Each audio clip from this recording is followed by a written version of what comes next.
ಈ ಬ್ರಹ್ಮಾಂಡದ ಪ್ರತಿಯೊಂದು ರಾತ್ರಿ ಸಾಮಾನ್ಯ, ಆದರೆ ಒಂದು ರಾತ್ರಿ ಮಾತ್ರ ಅತ್ಯಂತ ಪವಿತ್ರ.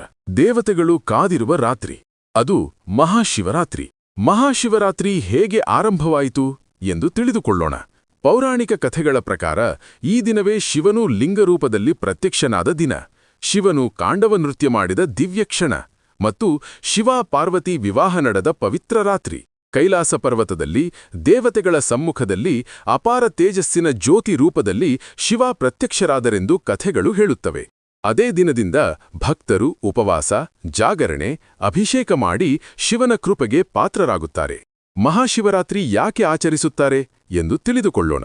ಈ ದಿನ ಮನಸ್ಸು ಶುದ್ಧವಾಗುತ್ತದೆ, ಪಾಪಗಳು ಕ್ಷಮೆಯಾಗುತ್ತವೆ, ಆತ್ಮಶಕ್ತಿ ಹೆಚ್ಚುತ್ತದೆ. ರಾತ್ರಿ ಜಾಗರಣೆ ಮಾಡುವುದರಿಂದ ಅಜ್ಞಾನ ಅಂಧಕಾರ ಹೋಗಿ ಜ್ಞಾನ ಬೆಳಕು ಬರುತ್ತದೆ ಎಂದು ನಂಬಿಕೆ. ಮಾನವನಿಗೆ ಏನು ಪ್ರಯೋಜನ ದೊರೆಯುತ್ತದೆ ಗೊತ್ತಾ? Very good.